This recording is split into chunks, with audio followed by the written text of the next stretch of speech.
Hello and welcome to the third episode of Real Life, Real Love. I am Sarah Michelle from Happiness and Heals, and I am a sex, love, and intimacy coach for men and women who are looking to call in their lover. And this is Haley Henderson with me. Do you want to say a little bit about your business before we get going with the episode? Yeah. So my name is Haley and I am a personal stylist. I help women basically take back their power in their body, and I use style as the tool because essentially a lot of women are not taught all the marketing gimmicks and tactics and things that undermine you and things that, we want to be confident, we want to feel good in our bodies, we want to have ownership. And part of that is addressing some of the healing. And then part of that is understanding we have energetic pieces to that. Like style is just a skill, and most people are just not taught those pieces. But in order to have real ownership of it, you need to, I believe, own pieces of yourself. Yeah. So today we're going to be talking about dating after a toxic relationship, whether that toxic relationship was a marriage, a long-term relationship, even a short-term relationship. I know I'm kind of speaking for Haley here, but we've already discussed this before. We don't really believe that the length of time matters as much that you were with the person as much as the power of the connection matters. So please don't sit there and dismiss what you had because it was only 6 months long versus the person next to you who was married for 14 years or something like that. It doesn't matter. Your own experience is valid. It also doesn't matter what type of toxicity it was because we're all living our own lives. So Haley and I are both very spiritual people and believe that like we come here and choose our experiences to a certain extent, choose our lessons, maybe I should say, what we want to work through, and then the experiences kind of happen. But so yours is going to be different than your girlfriend next to you, certainly different than the person you're working with or someone halfway around the world. And that's okay. Yours doesn't have to be as bad as theirs in order for it to be valid. Yeah. So whether it was physical abuse, emotional, mental abuse, maybe it wasn't even abuse at all. Maybe it was something like that person was struggling with an addiction or struggling with, I don't know, whatever some other things could be. Whatever you consider toxic is fine. But what we're saying is that when you go through these toxic situations or these really challenging relationships that knock you down, hurt you in some way, it can be really hard or really scary to get back out there and start dating again, even though you have this inner desire to be in a healthy relationship and to be a partner with somebody else. And so that's what we're going to talk about right now is how we get back into it. So I have some notes next to me if you see me over here writing. But the first thing we wanted to talk to you about was taking back your power. And we wanted to talk about this because, especially if you're in a relationship with abuse, you've probably given your power away to that other person to some extent, right? Like maybe you were looking for them to validate you or tell you that your clothing was beautiful or tell you that you were good enough or something like that. And in some way they've harmed you. And so over time you start to shrink. I don't know how else to put it. Do you want to take over here for a minute? Go ahead. Well, there's a part of you that wants to conform, you want to fit in, you want to be accepted. There's a part of you that is, it's hard to sort of verbalize some of it because you're sort of exchanging your value in order for, it's almost like we're taught as women to have relationships. You need to ABC, you need to go do this, you need to comply, you need to say yes, you need to smile, you need to show up in a particular way, you need to listen to what they've got to say and validate yours. And all of these like sort of energetic, I want to say incorrect, but that's not nice at all, but it's just a lot of relationships, I think we've taken what we learned from our parents and by default put that into a bit of play, but then also we've taken some of the maybe not so great things from childhood and teen years. So I know a lot of the time we always talk about childhood, right? And we talk about those patternings, but some stuff for some people, they may have had a great childhood and then like one thing happened in teen years, they may have met the wrong guy for some reason and thought they did all the right things. And that kind of just messed you up a little bit emotionally, mentally, psychologically, and physically. It just got to you. And from that point onwards, what do you do? Yeah, and I think I do see myself playing out some of the things I learned from my parents and those people around me. But I was someone who loved movies. I mean, I grew up in like what the early 2000s, basically. Those were my teen years anyway. And so rom-coms were super popular then. And I was watching those. And I've been a huge fan of music my whole life, listening to lots of music. And if you start to really listen to the lyrics of a lot of songs, I mean, they're great to sing, but they're not really the experience you want to live out. No. A lot of that has influenced my relationships. A lot of that stuff has been things I've had to step back and take a look at. And I'm not saying you can't watch those movies or you can't sing those songs, listen to that sort of stuff. It's more that you need to recognize, oh, I'm kind of taking this on.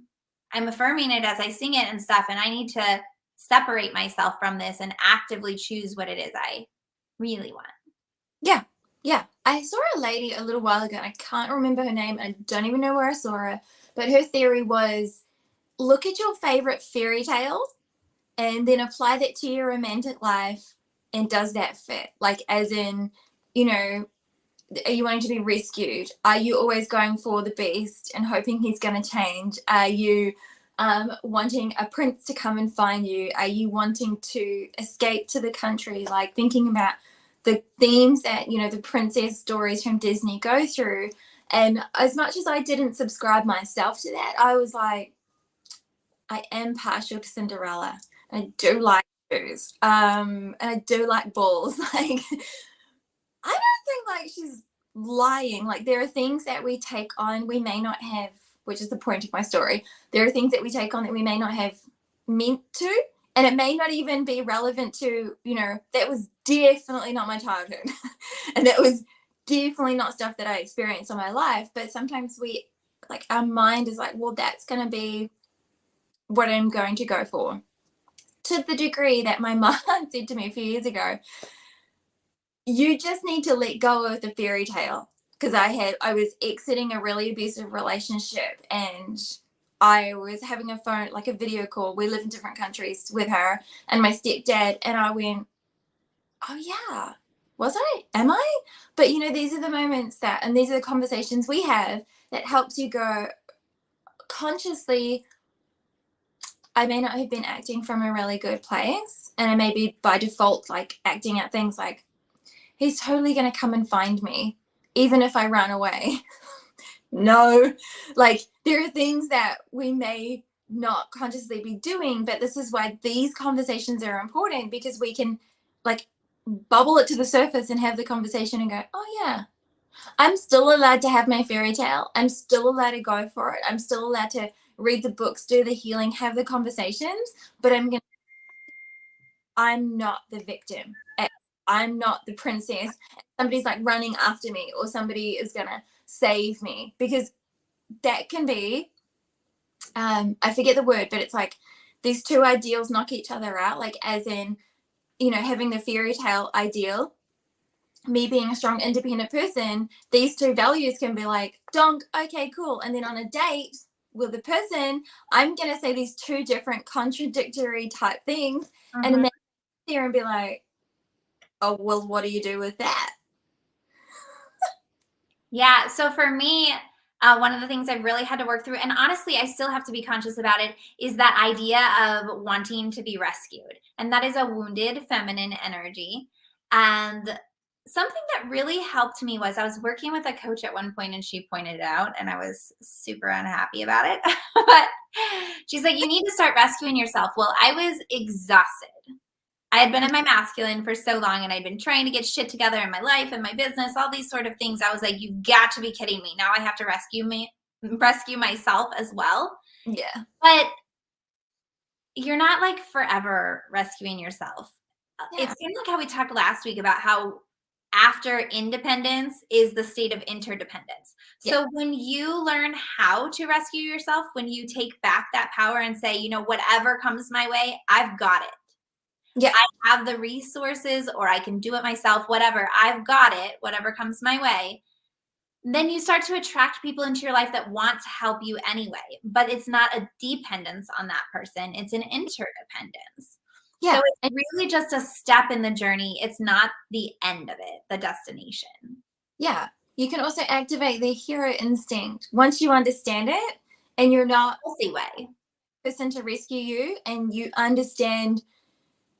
I always picture it like, and I've had the conversation with men about like, if I do a certain thing, like activating the hero instinct, how do they feel? Like, does it feel manipulative? Like, because I'm coming from a place of I want you to feel good, which is the what we talked about last week. This is not about manipulating that person to get your own way.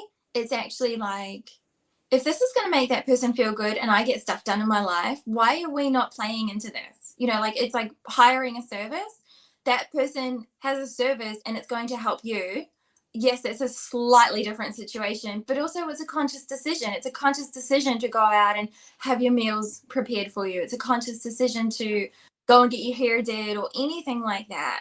And if you have that healthy awareness, and I know it's hard to label it healthy because we don't feel that way at all. We feel like broken, wounded, somebody needs to rescue me, etc., etc. But if you're aware that you may be playing into the damsel, and you can almost have a laugh at yourself, even if you don't know how to fix it. Sometimes, right? Like if you just go, "Oh my god, what was me? I'm playing the damsel again." That brings it into your awareness, and you can be like, "Oh." And if you're on a date or in a relationship and you have that joke, be impressed and surprised by what your man in front of you responds with. Because often they're like, I know, and they just didn't say anything. And then, you know, you can have a really good conversation around, hey, can you help catch me out? Can you call me out in a really nice way and say, I'm playing the damsel and it's not working here, and what way we can do it, even if it's like a joke, even if you're like, damsel, you know, whatever is going to work, and it like Yeah. breaks, and then you can consciously activate his hero instinct, and he's gonna, I always in my mind pictured like their chest like literally lifting, like when you watch the body posture, they're like, yeah, I did that. I practice this all the time with my son, and he's 7 years old. Last night I did it. We were coming home from grabbing some groceries, and we needed to stop by my mom's house because I had ordered something there to our house. And so my son had wanted to get out of the car, and I told him, no, no, no, because it was snowing. And I was like, God, I don't want him getting out. And then he's going to be in grandma's house trying to get a snack, all this sort of stuff. So I was like, you need to stay in the car. But when I get up there, my mom's like, well, I also have this, this, and this for you. And don't spill this as you're carrying it out. So by the time I had everything, I couldn't pick up the package as well. Now, it was not the heaviest package in the world, but it was heavier and awkward. So as I got back out to the car with my stuff, I said, actually, Austin, I really do need you to go grab that package. It's pretty heavy. Can you go grab it from grandma? Oh my God. He lit up. He was so excited to get out of the car. He loves to use his muscles and show you his muscles anytime he can. And so he goes and he grabs it, and he's like bringing it to the car. He's like, it's not heavy at all, Mom. And he's telling his sister, he's like, Mom thinks this is heavy and it's not heavy. And he was so excited. But so he had his moment where he felt great. I had help. And then when we got home, he wanted to help with everything until bedtime. He wanted to help get the groceries. He wanted to put them all away. Another thing he loves to do is, and he'll do this on his own. So the hero instinct, you don't always have to activate it by requesting something, right? Like verbally requesting it. If he sees me in the kitchen, like trying to reach something to the top shelf or going to grab a chair because he knows I'm going to climb up and grab something from the top shelf, he'll be like, I can do it. And he scales the counters like a monkey and then grabs it down. But men do this, they want to do the same thing as the young boys that want to help us as they're growing up. And so it's not, like you said, it's not a manipulative thing. They want to show up. They want to help. They want to provide. It feels masculine to them. I was going to say masculating, but that sounds too close to emasculating. I don't even know if it's a word. We want to be in each other's lives, and we want to feel valued, because this is like a core piece of how, like, we want to feel valued. And this is part of how these relationship dynamics become uneven, unstructured, uncomfortable, when we don't know our value and when we don't feel valued and we're not valuing the other person. Like if you could pick one thing to work on in a relationship outside of communication, I'd probably go for value. Like, what do you value? What do they value? How do they value it? How do you, then what does that look like? What does that sound like? You know, when somebody says something, I always come back to like that sensory idea. One, because it gets me and my client back into our feminine, is that sensory orientation. It's all of it is a language. This is actually how we communicate. Like we look, we touch, we taste, we sense everything, and that's how we interpret the information. So it's not just words. And this is what, one thing that for me personally, I've learned, like it gives me chills every time I think about the times where I've been radically present with a man, whether it's the person who's serving me at the supermarket or on a date or any situation where I'm able to have a communication with a man and I pick up on something that's not just words, and I understand that and they see that I understand it, and it's like this, they're seen and valued. I'm definitely valuing them, and whatever is the situation, whether you know they've just shared something or they're having a bad day, or I acknowledge that that person has had a long day. I'll look at the time and I'm like, you've been here for a while, haven't you? And they're like, yeah. You know, that's valuing that person's experience. And this is what I think is really important in, like, when you're wanting to date or getting like after these toxic, uncomfortable, bad situations and wanting to get back into a relationship or dating and stuff. It's communication, yes, and it's also value, and it's understanding, stepping into that piece and valuing that person. This is where I think it can get tricky though, and this is where if you feel it's not working and you want it to work better, where getting a book works, or hiring a coach. Like you and I swear by hiring a coach. Yeah, Because for the sure. progress that you, and like not everybody's heard the stories about how, you know, you're on your last dollar, you go to a seminar and their package is $5,000 and you've got 24 hours to get it. But you and I have done that. And the amount of what skin and you've got in the game in order to get forward. Like, and this is why if you're stuck, seeking help is not stupid. It's not dumb. There's nothing wrong with you. It means you actually are going for your goals. It means you actually want change. It actually means you value yourself. You value, if it comes down to relationships, you value your future potential partner. Like, oh, how beautiful. And like your clients, and I know people that I've worked with don't feel the best about that. They're like, oh, you know, I don't know if I should or shouldn't I just know? No. Like, unless you actually studied this or lived this and then overcame this as like a wound or a topic or something in your life, you don't know. You don't know. Like, you didn't, it's not your natural ability. And that's okay. And in fact, I found if you do like a coaching program with either a personal coach or group coaching, or even a recorded coaching program that you then later watch, like a pre-recorded one, you know what I mean? Yeah. But that with a man, he doesn't think there's anything wrong with you either. Like, they'll ask questions. Like, I've had men say, tell me about that. What are they teaching inside it? Like, I just want to know, can I see it? Like, and I'll, you know, show any content like on my phone, like, oh, this is what we're looking at, or this is this week's topic. And men are really interested. They want to know, like, they're interested in you progressing yourself further. They don't look at you as broken. They don't look at us as unhealed. They don't look at us anywhere near as toxic and negative as we think or feel about ourselves, or the way we put ourselves down, like, I should know this. No. What if you don't? That's okay. You didn't know how to drive when you were born.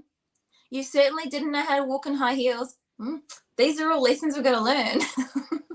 Yeah, I was just reading a study the other day that came out of Harvard, and they followed these men. It was men, all of them, over 70 years.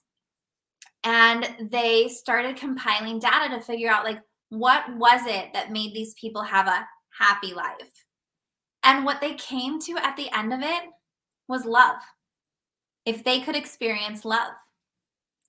So yeah, it makes total sense if you're trying to figure something out. It makes total sense to have that desire. Actually, let's validate that for a minute since we're talking about dating and getting back into the scene. When it's time to get back into the scene, you're going to get so many you've already gotten so many opinions. If you're watching this, I'm positive you've heard one at least from your mother, if not from your best friend, and anyone on the street that wants to tell you when it's okay to get back out there. No, you need to be working on yourself. No, you should focus on your career. Men aren't everything. They're always like vomiting out their own experience, their own trauma. And so that's a huge struggle. But the truth is, like, it's a core human need and desire to be in relationship, to be in community, to be loved, and to share love. And so it makes total sense that you have this desire.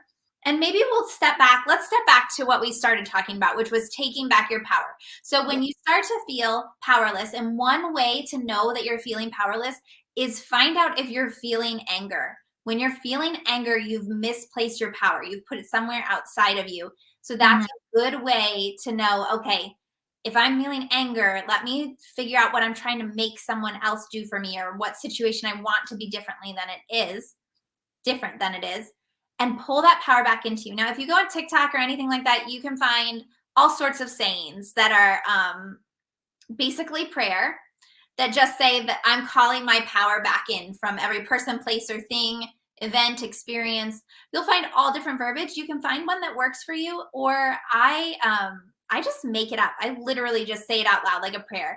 And in my mind, I just imagine like these colors of light just coming back into me. And then when I'm done saying whatever I want to say for my prayer, I just breathe it in, like, and I bring it into my heart space, and then I push it down to my third chakra.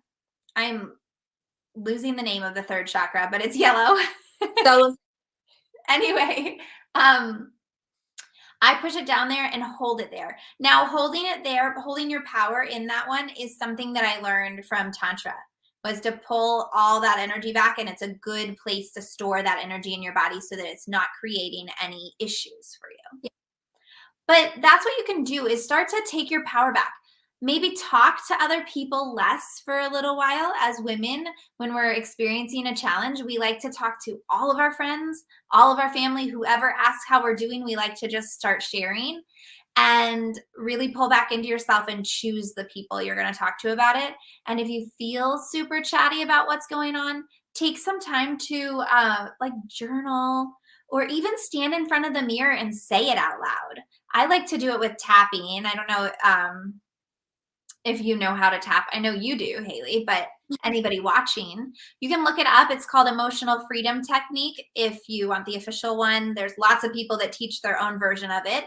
But basically, as you tap, you're releasing. So that gives you the freedom to say all the nasty things you want to say, all the hurt things you want to say, all the sad things and whatever, without having to worry about like that you're sending the signal to the universe that you're manifesting more of it, right? Because that's letting the universe know right then and there, okay, she's actually trying to heal this. She's not asking for more. Yeah. So that's how I start to pull my power back into me. Did you want to add to that before I was about to move on? But just more like, as in, you could do a couple of physical, like I started doing a few things like seeing kinesiologists, doing EMDR, like doing a bunch of things. And I had read the book The Body Keeps the Score, and I think we mentioned that last week. And I use running. I love running, so I put in loud music, as loud as it will let me go without it like being bad, and run. I went and saw a natural healer a few years ago, and I didn't know what was wrong with me. My daughter was a toddler. I was about a year out of an abusive relationship with her father, and I literally had driven around a mountain to get to this lady because I was in New Zealand at the time, and I was lost, like absolutely lost. I knew in my heart I had done the right thing for me and my daughter, and I wanted to get into another relationship. I wanted the life, and I didn't know what to do.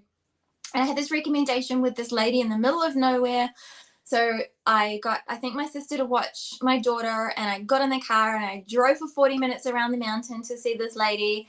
And she's doing all these things, and it's like, yeah, yeah, whatever. And then she's like, I feel like you've got like shackles around your knees and your ankles. And she sort of said something, and I don't know what it was she said, and I was like, all I want to do is run. And the Mm. thing for me, because I grew up in a childhood where I ran away, not physically from my house because I would have been beaten up then too, but I always walk away from situations. And at the time, like it was like me trying to rebalance and figure things out. And she's like, oh, well, then you should do that. And I was like, but I don't have the time and blah, blah, blah. So work dynamic changed where I was able to get an extra hour every second week. And so, and I asked a girlfriend, I was like, would you run with me? She's like, yeah. So 3 times a week, 4 times a week, we would start running and we would just run. And it got to the point where when she wasn't available or I could just fit in an extra half hour, I would run, and to the degree that I lost my 2 big toenails because I had bad shoes because I was a poor mom. So I went and found some shoes on sale and talked to the lady, and I still to this day still use that. Like I will run and it just clears something for me, like the physical part of it. And the body keeps a score. When I read that book, I was like, oh, because it's stored emotion and energy like in our body and these thoughts. And that's why when you're like letting it go, you're not asking the universe for it. There is like this, and you also have to assume that the universe is not going to grant everything like that. There's a time for a reason. It's time is a tool to actually structure things in a way that they're going to manifest permanently. So that's why manifestations don't always happen overnight. But then last year I kept getting like an inkling for many years to do dancing. So I stepped into dancing and the physical healing of that, which is combining music, combining the physical stuff, combining friendships and community. It was like taking everything that I'd been doing for the last over 10 years and still stepping into this healing process and this releasing. And I still absolutely recommend, like, if you don't know where to start, like just Google it and look up tapping. Or if you remember that a friend on Facebook does it, like send them a message, or, you know, like anything that triggers you to be like, oh, like it's like a connection.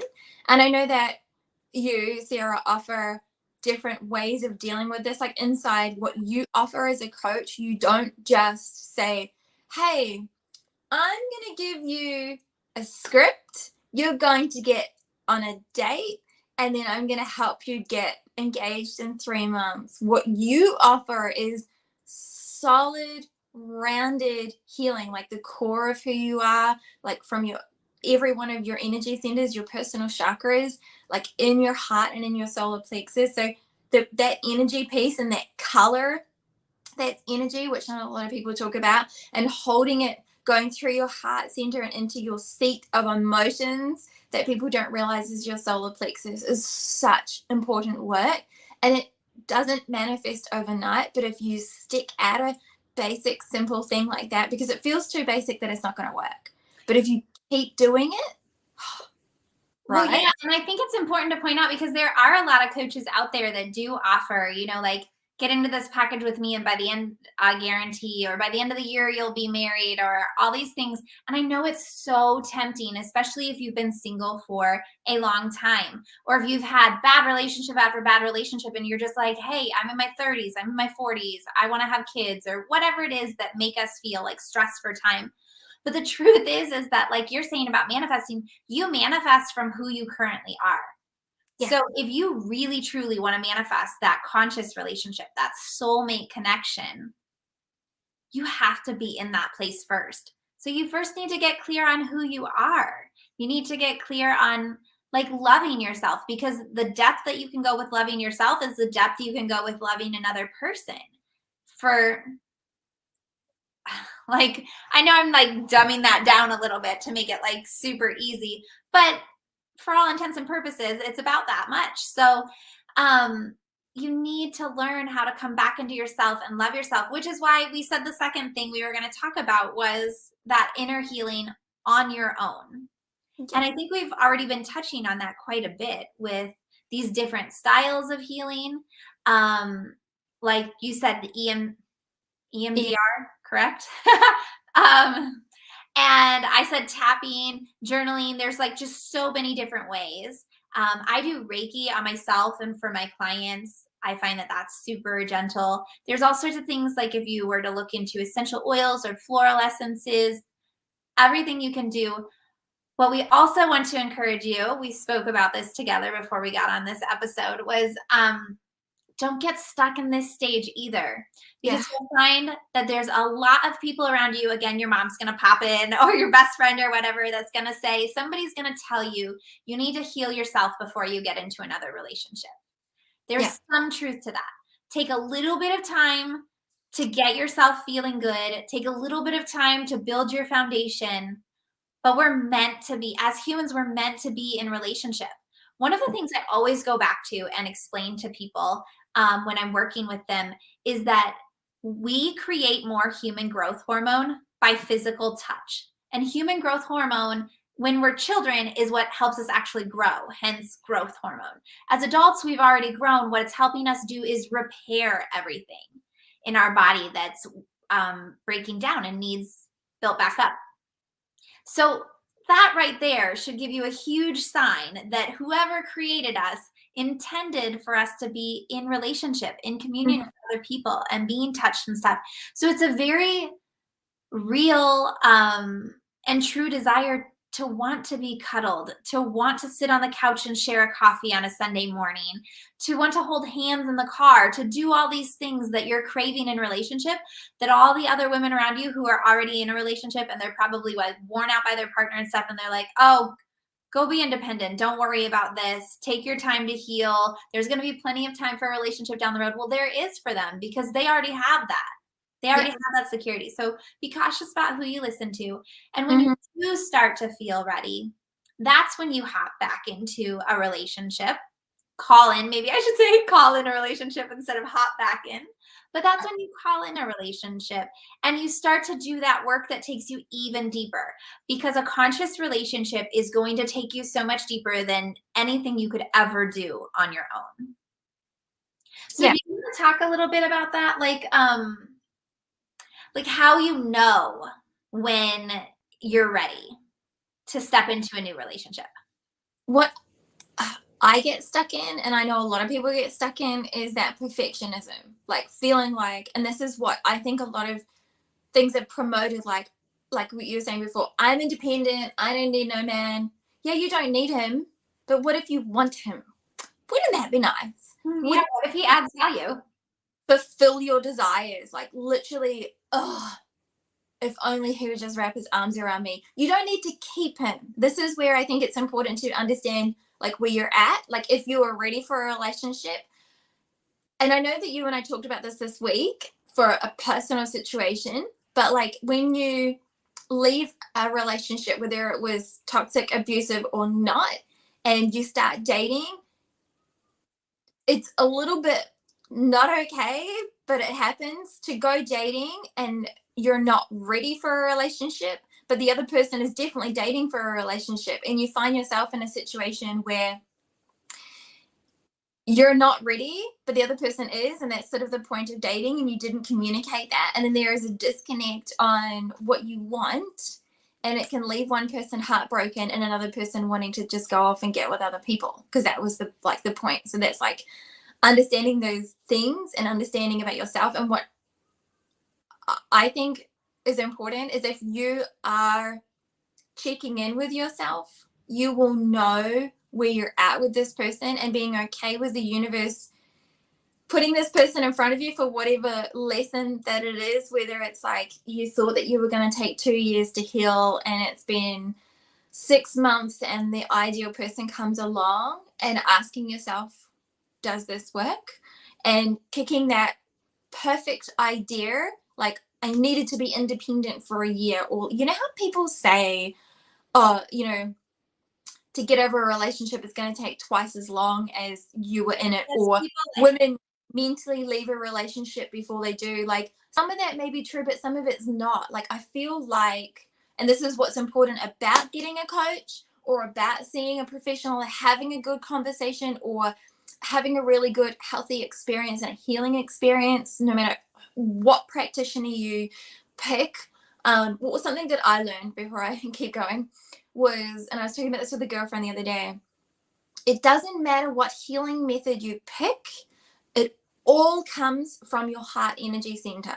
So, and like people who visually see energy have confirmed this, scientific testing has confirmed this. It doesn't matter if they're using a tool or their hands or words, it's all an energy and it's all a frequency. And it all comes. So, a physical, like a person who's using their hands for healing, the energy is coming from their heart. So, like, I always try to remember if I'm going to this healer or I'm seeing this method or reading this book, at the end of the day, it's actually all coming from the heart center. And it's just kind of like the delivery method of it, of getting to this point. But I digress. I think it's important to not buy into the ideal, perfect, where you need to be and you have to heal on your own.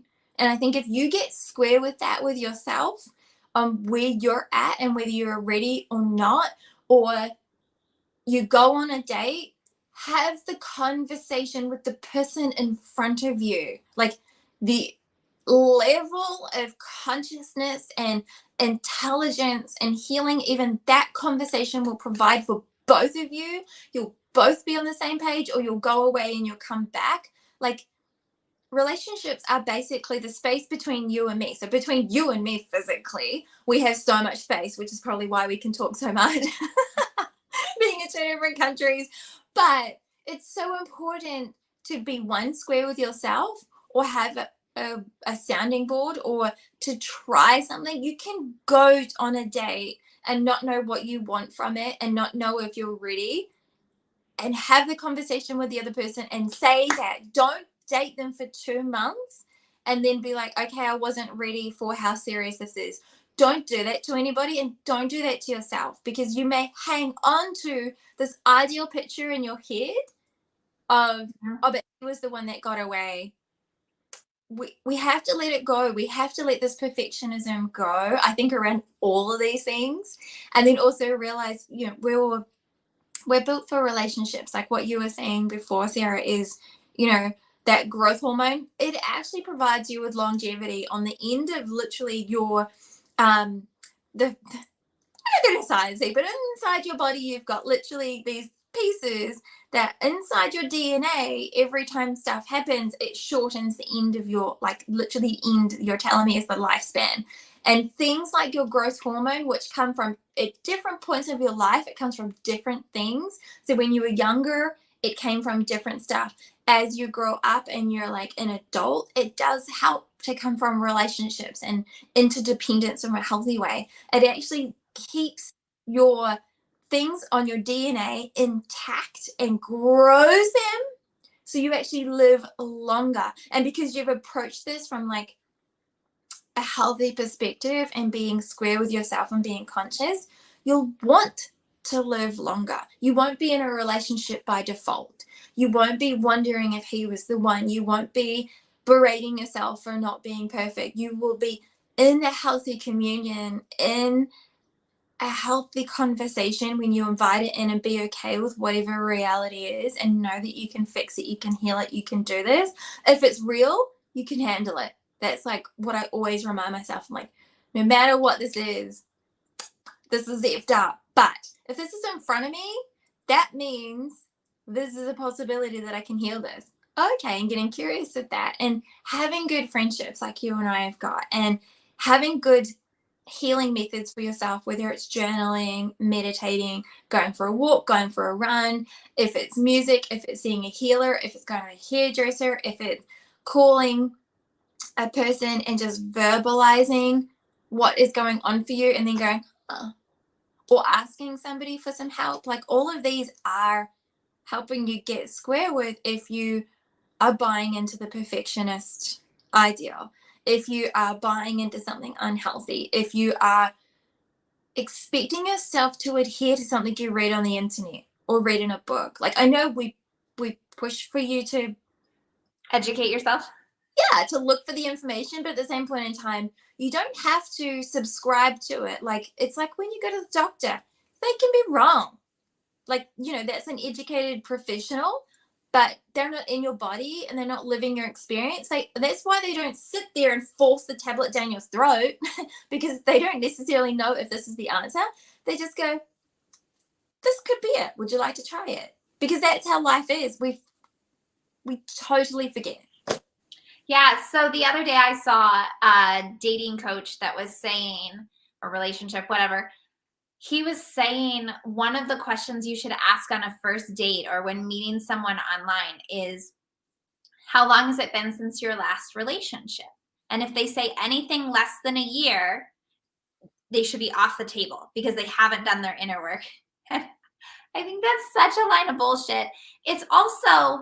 It's taking something that love that's completely feminine. So it's not Linear. Yeah, it's not linear. It's not logical.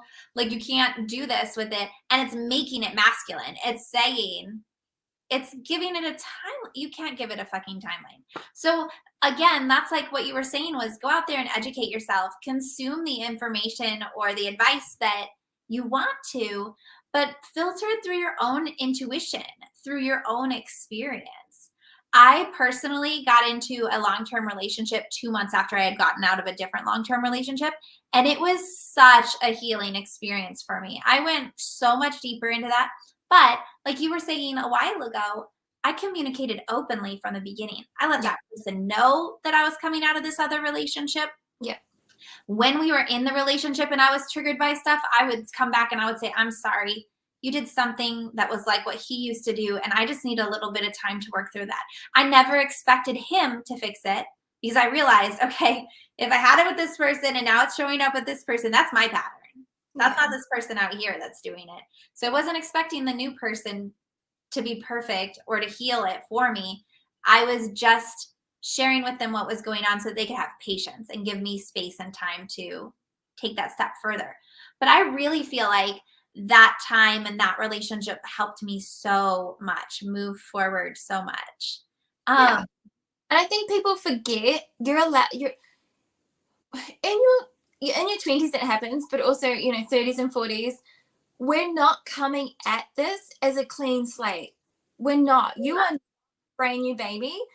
The fact that you may have children, past relationships, some trauma, some pain, you're allowed to sit in front of a person and say, I'm like, the conversations that you've told me privately about your relationships, I'm like, that man should put a ring on it because you are such a key. Like, the amount of authenticity in that conversation and the value of you not feeling the shame, like I can't tell you the truth. And I feel like a lot of people like buy into that perfectionism. I need to take a year or two before I get into a serious relationship. F off. No, you don't.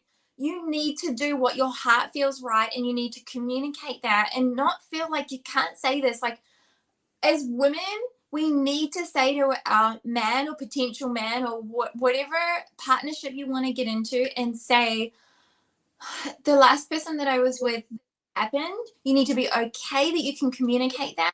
You can be okay with saying, and this is the result, like we would argue or he would walk away, and this is what it triggers in me. And I don't know how to fix this. And it's not something I can fix by myself because, this stage and being in relationships and this opportunity, the possibilities of what will come out of this conversation when you stop having your shield around your heart, you let down the defenses, stop feeling like you need to be perfect, and invite that person into your viewpoint. And often a man is just going to sit there because you're normally sitting when you're having this conversation, you're not out running. Their response is going to surprise you because, one, you're inviting them in. They can tell you did not script this. And two, it gives you two an opportunity to come together and build something. He likes building. He likes measuring. He knows what's happened for you in the past. He knows where you're at. You're not faking it. You're not expecting him to read between the lines. And you're in that phase, like they were talking about, of coming from a toxic or an uncomfortable, whatever relationship or past or things, you're with this person now. And, this is the things that we've talked about in the past, where when you say stuff like this, if he just stands there and says nothing, that's still a good sign, because that means he is in this with you. He may not verbalize it. He may have a different response, and we need to drop the perfectionism. We need to stop assuming we can be like fully healed before going into a relationship. That's rubbish. You're allowed to heal inside a relationship. You're allowed to tell him who you are and where you're at. You're allowed to say what you have been through. He's allowed to respond however he does. You're allowed to ask him to hold you. You're like the other day you were saying, you cried and he just held you and he was there tonight. And then afterwards, once you processed it, you went, oh my gosh. Let's it did something, because healing and feeling, none of it's linear. None of it literally has a timeline for it. So, and especially because if you're deeply in your feminine in this moment with this partner in front of you, he may not have experienced that, because this is the other thing. We should probably say this. We're coming at this from ourselves, right? We're coming at this from, we've read the book, done the things, getting into a relationship. We're having this conversation. He may be having his moment where he doesn't know how to respond. He may be having a situation. He may not be able to verbalize it. He may not know what his emotions are. Like, if you are deeply in your feminine and he has never experienced you before, because this is the point of your relationship, is to have this experience together, he's having a moment too. So we can't immediately judge him on that. And we can't judge ourselves. And this is where chills, like the deepest healing can happen, because you're deeply in your feminine. He may be like rising to the occasion, literally, because he's a man. And he may not have had this experience before and may not immediately know what to do. And you can both be like in this like yummy experience together. It may not feel like yummy food at the time. But we've all had those moments, right? When in reflection, you look back and you're like, huh. Or at the time you're so overcome with emotions.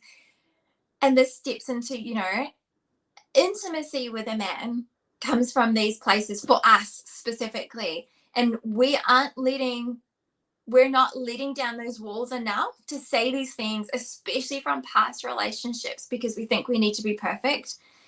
And we're not letting that man in to have the opportunity to deeply penetrate where we're going energetically and emotionally with this.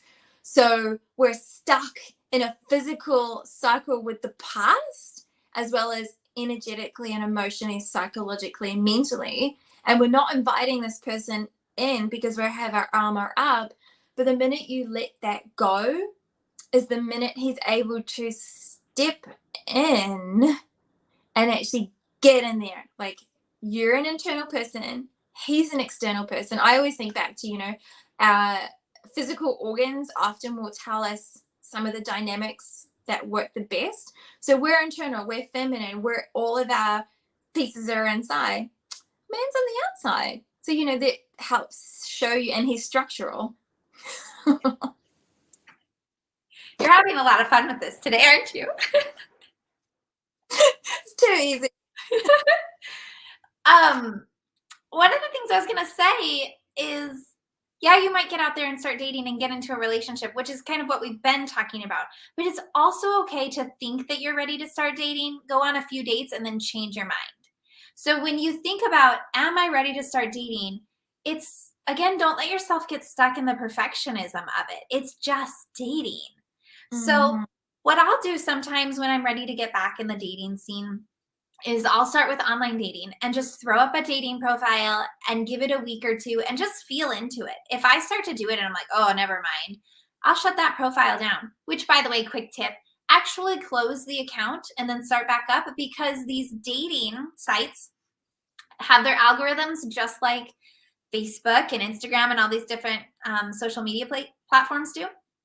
So what happens is based on what profiles interact with you and what profiles you interact with and any feedback you give. So if you give feedback like, I went on a date with this person and it didn't work or whatever, they're putting you into different tiers and they're literally saying, okay, these are the people we're going to show her. Just because, so let's say I get onto Hinge and I put myself at a 20-mile radius and I say that I'll see any guy between 30 and 40. It doesn't mean that it's showing me every available guy between 30 and 40 in that mile radius. Even though you think that's what they're doing, it's not. So once you get on there, don't just pause your profile until you're ready to do it again. Literally shut off your profile and then start out over again the next time. Like if you don't want to have to rewrite everything, fine. Like write it down somewhere or save it in a document or something so that it's copy and paste later. But definitely close it and start over and have fun with dating. You don't have to be your long-term vision. Your big goal can be, I want to be in a conscious relationship. I want to be married, whatever these goals are for you. But just because you're going out to start dating now doesn't mean that that person on the other end has to be that person. It's okay to have that long-term vision and also be willing to date a handful of different people right now and just enjoy the process. Just learn more about yourself and practice, because this is where you can practice being in your feminine. You can practice communication. You can practice setting boundaries. Yeah. You can be there and you can realize, oh, I'm really uncomfortable with this. And how am I going to stand up and assert myself? You know, like all of these things are good. It also gives you an opportunity to see, let me just be completely honest. Neither my dad nor my grandfathers were alcoholics. I did have two uncles that I was not close to that turned out to be alcoholics. However, I had no freaking clue how many alcoholics were out there, like on the market, how many people had to drink all the time. And as I started dating, I was able to start picking up on those cues sooner. And when I say alcoholic, like, I guess they don't have to like technically be an alcoholic. They could just be a heavy drinker. And that's not my thing. But I started to pick up on it because when I first started dating post-divorce, I thought, oh, it's totally normal for us as adults to meet for a cocktail. It didn't register in my brain that, oh my God, every time. And then I had this one guy that I went on 4 dates with. And the first date, he was there before me and he had ordered drinks before. And I didn't think too much of it because we were both coming from a different city and then meeting in a larger one. And he got there before me. I actually thought, ooh, this is really nice. It's kind of masculine, you know, like he was there and ready so that I was walking into this. He had a table ready for us and stuff like that. And it was not like a fancy place, like a reservation sort of place for a table, but he had one ready to go. So that's super nice. I didn't think anything of it that he had drank before. Well, so then the next time he's coming to my house and he says, I'll pick up food on the way. Well, we live in a small town. So we only have, like, if you're not going to get a pizza joint or like a McDonald's or something, you have to grab from the local bar. So he was picking up some bar food to bring here and he had already had a few drinks before he got here. And he said, well, I sat down and ordered our food and while I was waiting for it, I had a couple drinks. So again, it didn't like, okay. Third date. It's a Saturday and he calls me out of the blue and he wants to hang out. It's late, but not crazy late, like 7 o'clock or something, you know? And I'm like, okay, you can come over, watch a movie and stuff. He shows up and he's been drinking. And I'm like, okay, this isn't good. But I'm still observing because I'm like, I do live in a small town and lots of people like will sit outside on their driveways and drink with their neighbors and stuff like that. But he was driving to my house and stuff. So I was like, Fourth date wasn't even an intentional date. He wanted to see me and I was like, you can meet me for a walk because I'm taking a walk before I go out with my friends. But other than that, I don't have time. He showed up so drunk. So he drove there and then showed up so drunk. He peed in a cornfield while we were taking a walk. Yeah, no fucking joke. He stops, pees in this this walk, bike path is along like our little, it's not a highway, it's like a country road, but it's between two towns. Like there's plenty of traffic on it. And it's like November in Iowa. It's freaking cold. So he goes to pee and I'm like, are you serious?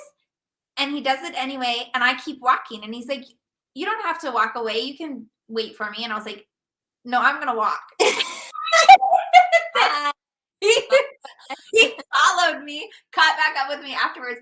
I was shocked. I was shocked. And I was just like, okay, no, never again. But it was watching those sort of things and it helped because I did date another guy that I only went on 2 dates with him. On our first date, we met for drinks. But on our second date, when we got together for dinner, I offered him a drink because we were at my house. And he said, no, I don't drink on work nights. It's too hard to get up in the morning. I save it for the weekends. Okay, thank you. yeah. So, like, some people can show up to a date and not drink. I've definitely shown up to dates and not drank, even at a bar. Like, I'll order juice or water. I'm not a big pop drinker, but I'll do other things. Anyway, all of that story to say that you can just date for the experience of dating, for the pleasure of dating and the fun of it. And you can just date for a week or two. And if you line up a few dates in that time and you're like, ooh, this is taking too much time away from my schedule and maybe I'm really not ready or whatever, just stop dating and pull back into yourself and do what you want. And tell the other person though, which is what I believe. Oh, for sure. You No communicate details. with the other person, say, like straight away. You don't wait until 2 months of dating this person. You say straight away where you're at. And I know a man will appreciate that. I always reply to men after the date. If I'm interested in another date, I will wait to see if they say anything to me. But if I know for sure, I will, because we're usually an evening date, I'll just wait until the next day and then I'll send them something. And I don't use a standard verbiage. I always say something genuine. So I really enjoyed meeting you yesterday. However, it doesn't seem like it's going to be a match. Or, and I keep it really short. No going into explanation and all this sort of stuff because they don't need it. And they also don't need, I've seen dating advice, and you can follow this if you want. I don't necessarily think it's bad, but I don't think you need it. I don't think you need to compliment them and then let them down. Because I feel like, at least in my own experience, it negates the compliment. It doesn't feel genuine. It's not a compliment I'm receiving anyway. I would much rather someone just be direct because I understand that not everybody's going to be a match for me and I don't have to take it personally. Yeah. I know my own worth, right? So I don't need them to validate me in any way. I just need to know if they're on the same page as me. And if they're not on the same page as me, like you said, I want to know that after the first date, second date, as soon as they know, I want to know because I don't want to be investing any more time or emotion into this. Especially post, like even if you've never even been in a relationship, but you've struggled and you're in your like late 30s and you're like, should I? I don't know. Tell them. Men like to be on the same page as you. They really want to be on the same page. Like they want to be in everything if they can. But it's so healthy to not have your walls out and to feel like you need to be perfect. You need to put forward this ideal picture because then they're going to build in their mind a picture of who you are. And when you change, it creates instability. And then because men are powerful. I mean, we all are, but men are so powerful in terms of they are more persuasive what they say and what they do. And we're taught to we said at the beginning, like we're taught to sort of go with that. And it can create like that person can never know why their dates are not working out. And then they can actually become like, what am I doing wrong? Like I've talked to men who are like that and men who are chasing after toxic women. One guy that I coached. Send them to me. Hey? Send them to me. I will coach them. Stuck on this woman, and after like 2 months of coaching, he was still really stuck. And I started to work out. He was believing the feedback she was giving. He was walking away and going, oh, but it doesn't match. And because of everything he'd experienced to that point in his life, and he was in his late 30s, and everybody has a lived experience. We have to believe it for ourselves. But it was really heartbreaking because this woman wasn't doing the right thing by him. And I think that's our responsibility too, is to be really honest. Like if you get on your second date and go, I'm just having a good time, but this may go somewhere, tell him.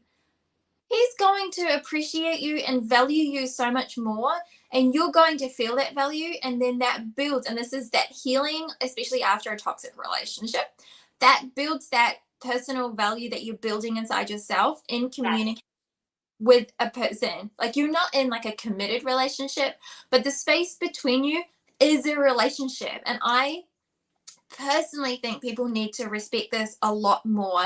Like we don't need to be in a committed relationship for us to respect the hell out of the space between us. You and I can have a conversation, and I think you're here, I'm here. Everything that happens between us is important. It is energetic space between us. It is, energy calls and all that other stuff that everybody knows, some people know about. And I think it is so important to respect that person, to respect what I'm at. And this is what you build between you. You do things together and you build that yumminess in that space. And I think the more that we are genuinely honest with that, and that's what a coach can help you with, building into that honesty.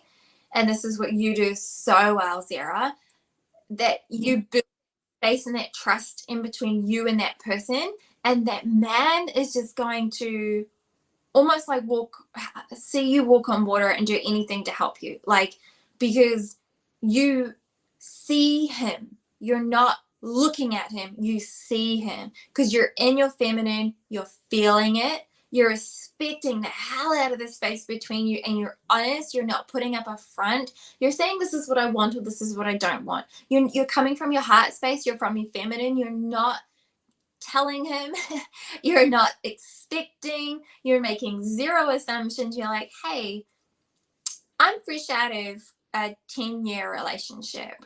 It was really uncomfortable. This is where it ended. This is what I want. This is what I think I want with you, and being okay with whatever happens next.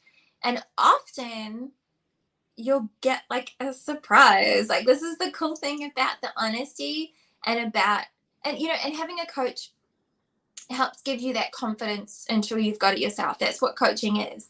Coaching is, like, I always think about it as like a sports coach.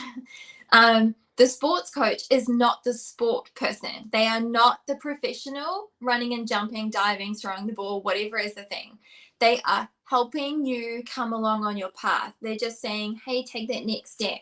And that's what coaches do. That's what coaching programs do. They help you take that next step. They're not telling you what to do, even though sometimes they can. You've got to do it yourself, and they help build your confidence.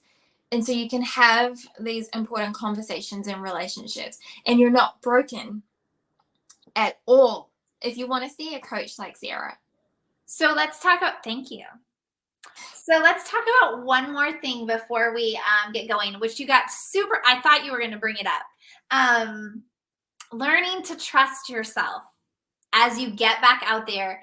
Because one of the things I hear the most from women, in fact, if you just look on social media at relationship advice, you're going to see women asking this question. It's like, how do I know that I'm not going to get back into the same situation? So probably one of the hottest topics lately has been, for the last couple of years, has been narcissism, right? And if you've experienced a relationship with someone who literally has narcissistic personality disorder, or somebody just has a lot of narcissistic tendencies that, for some reason your relationship dynamic brought that quality out in them, and you experienced a lot of that, you could be really scared of getting into the next relationship. And I will tell you, after I experienced a relationship that had a lot of narcissism and codependency, because they come hand in hand. So when I was experiencing that dynamic, I was terrified to get into my next relationship, because it's like, I never even saw it coming. I didn't even get out of that relationship because I thought he was a narcissist. I got out of that relationship for other reasons. And then in the healing process, in working with my therapist, actually, well, I'm not going to say that part, because if I say that part, it'll be easy to identify who the person is, and I don't want him to be identifiable. But in working with therapists and coaches, is how I even identified those patterns and started to figure it out. Yeah. And it's like, so if I could be such a good person, such a smart person, and I could be completely bamboozled by this, couldn't it happen again? Mm-hmm. It took me a while to really figure that out. But as I did my own healing work, and you can share what you want to share here in just a minute, but when for me to get back into trusting, the biggest shift for me was learning that I didn't have to figure out how to trust the other person in the relationship. I needed to learn how to trust myself, to see the signs and be willing to walk away. Yeah. That's what I needed to do. So that kind of ties back into our very first thing we talked about today, which was taking your power back. Yeah. Because when you're waiting to trust the other person, you're giving them that power. Yeah. They're steering the ship and you need to be the one who's steering it. Mm-hmm. Also, another thing that was super powerful for me, and I read this in David Data's book, Dear Lover. He talked about how you shouldn't try to trust that a man will never let you down, because no matter who he is and no matter how great he is and no matter how much integrity he has, a man is going to let you down at some point or another, even if it's only in that he dies before you. And I was like, yes, yes. Yeah. So it's like understanding that. But also when you start to understand that, you give yourself a little space and grace to like, I don't have to always show up perfect in this relationship in order for Mm-hmm. him to stay. Yeah. Because if I allow him to be in his mess from time to time, if I allow him to make the mistakes, as long as he comes back, communicates with me, and corrects whatever happened, we're fine to move forward. But that was the biggest thing for me. And I had to start dating again in order to see. And I did start finding people that I'd be like, and I didn't have to label them as a narcissist. I didn't have to diagnose them as a narcissist or anything. I would just be like, these tendencies are here and I'm not okay with that. Mm-hmm. At the same time, I would step back and take a look at myself and just see, is there anything I might be doing that could be calling this in? But I will say, I had a coach tell me once, and I truly believe this. Now, it is a spiritual perspective here, but she said, narcissists and sociopaths have disconnected from their soul in this lifetime, and they're fully in their ego, 100% of the time in their ego. So they're kind of like, she said, they're kind of like moths that are just drawn to a flame. So it doesn't have to be something wrong with you. It's Mm-hmm. not the same as like, if you're like, I always draw in people who yell at me. What is that about? You might take that back into yourself, right? And go, okay, does that pattern come from childhood? Why do I accept this? And that would be normal and that would be healthy because you could solve it and move it. But narcissists are really just looking for a place to land. So Yeah. don't beat yourself up if they show up. It's not like, oh, you haven't done enough healing work or there's something wrong with you necessarily. The cool thing about it, or the good thing about it, is that if you're recognizing them, you've already done a substantial amount of work because you're recognizing them. The only other thing you can learn to do beyond that point, beyond the point of recognition, is learning how to walk away. Just completely detach. Allow that to be that person's thing and just walk away. Okay, thank you. I'm glad that I met you and I feel really proud of myself that I recognized this today. And I'm going to go on with my bad self and date somebody else. Yeah, absolutely, completely agree. Like there's like that's perfectionism. That's making the assumption this is on me. And there's also a lot of people, and there's a lot of advice that tells you to look for red flags. Don't look for them. Don't. Don't go out of your way to discredit yourself or discredit the other person or your past experiences, which You'll is always discredit everyone if you do that. yeah, and this is why I think it's important to have somebody like a coach or a healer or somebody who reflects back to you that you're not broken, even though you may be going to a healer for healing. You're not actually broken. You're not actually in pieces on the floor. You're just regathering yourself in a way that you're designing.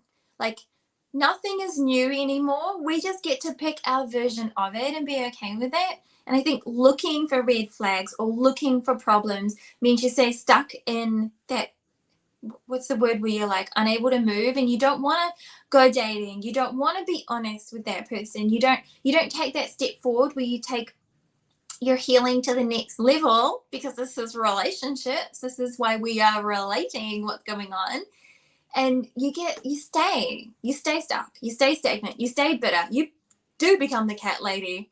Like you do become the cynical old man who says inappropriate things online and actually hasn't been in a relationship for 15 years and is so disconnected from reality. It's like, huh.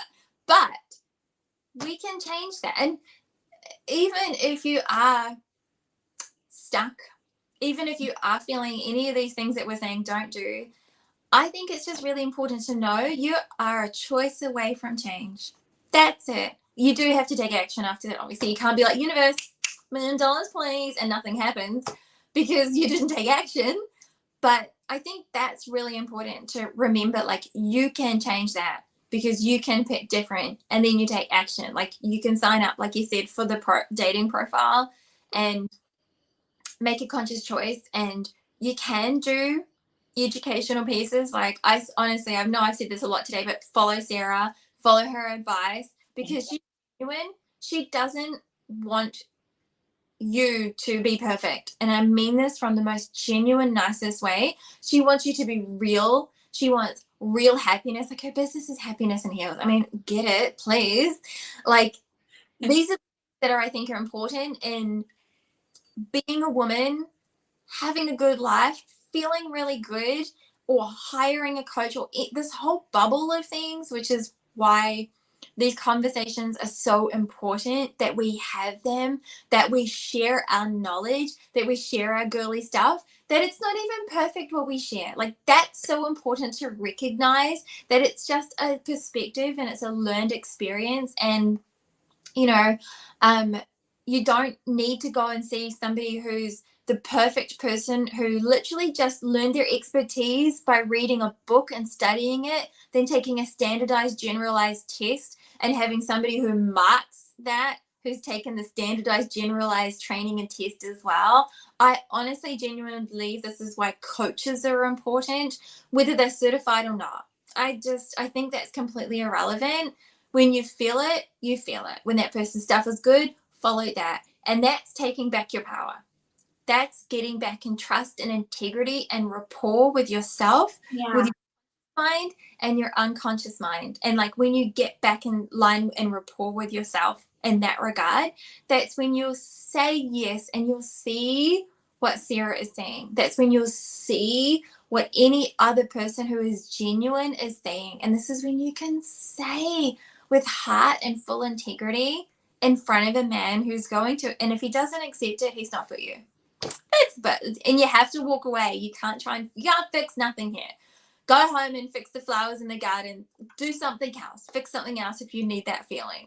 But I think it's just so important to get back in like that integrity, that rapport with yourself, and be okay that you're not an expert, or be okay with seeing somebody like you're not broken at all.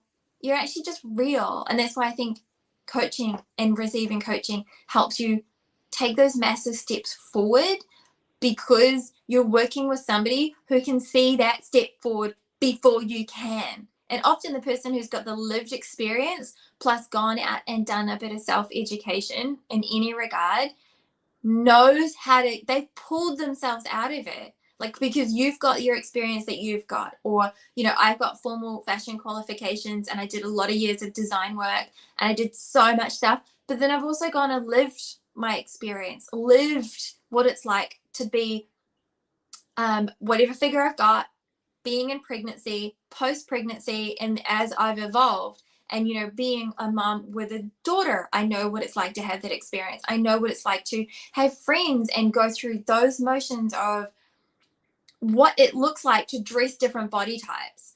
I learned that hands-on. There are so many things that I've learned in what I genuinely help women with that I did not learn in my formal qualifications. Like, my formal qualifications, I learned design work. We did a lot of art and structural work. We did a lot of writing about art was not my favorite. That is no artist's favorite. We did a lot of stuff that helps and contributes, but it's the real world stuff that works. It's the, like, And this is what I think people are looking for in the perfectionism and wanting it to be perfect before getting into another relationship, making sure it's perfect. The perfect person who makes it look perfect, it's not real, it's not relatable, and it doesn't actually help you because nobody's perfect. Like when people look at magazines or things on TV, I think it was mentioned earlier, like it's staged.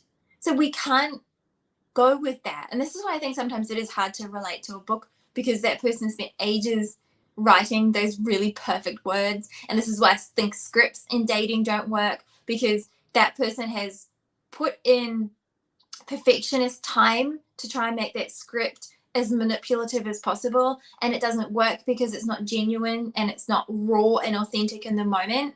But if you just sit in front of a man and tell him where you're at, you will get so much further in your goals, in respecting that space and relationship between you and that man, and activating things inside he didn't know existed until he met you, than if you tried to make it perfect.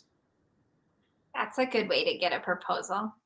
Activating things inside of him he didn't know were there or That's what we possible. do. That's what we I do. mean, another episode. I was actually thinking as you were talking, and we can wrap up soon. It's been like an hour and 15 minutes, but it might be interesting. Okay, if you're watching this and you're interested in it, make a comment, but maybe we should do an episode on human design and how that impacts dating. Because like you were saying, yeah, like when someone works with me, it is not about what techniques and strategies can I teach you. It's about me helping you fall in love with yourself.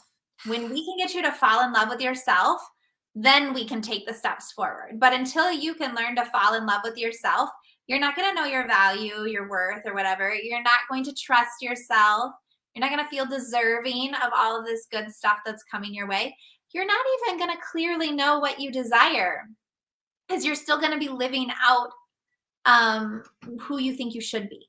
Yeah, it's great. So yeah, it might be fun to do an episode on falling in love with yourself.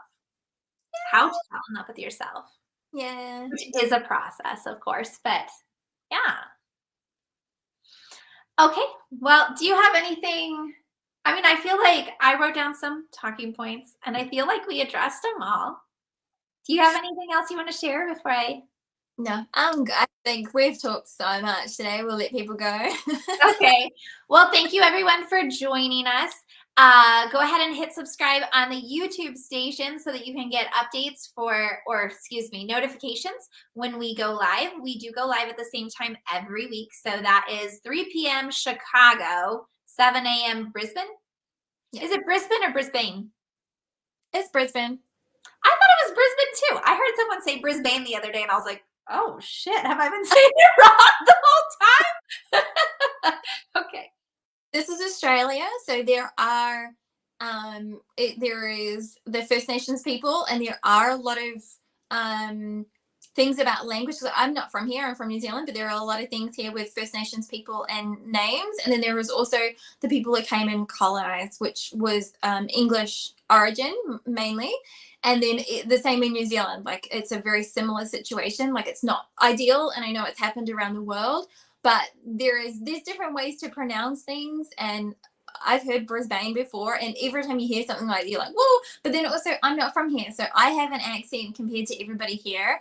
And even in my country, because my heritage is Scottish and Austrian, from the border of Austria and Germany. That so I'm not, native to my own land where I was born. So that's a whole other conversation. But I mean, I think if that person can communicate what the word is that they're wanting, that they're not coming at this as in like, this is the word and this is how you should say it, because that's a whole other thing that happened in New Zealand, like dual names for everything. And we learned dual languages growing up, where we learned Te-reo, and then we also learned English, and then any other language if you were from somewhere else, which a lot of people were, because New Zealand's quite immigrant orientated. Like I've got friends from everywhere in New Zealand.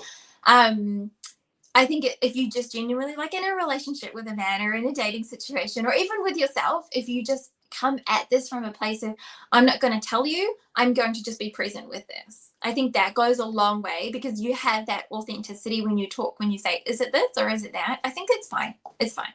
Okay. So thank you for joining us then.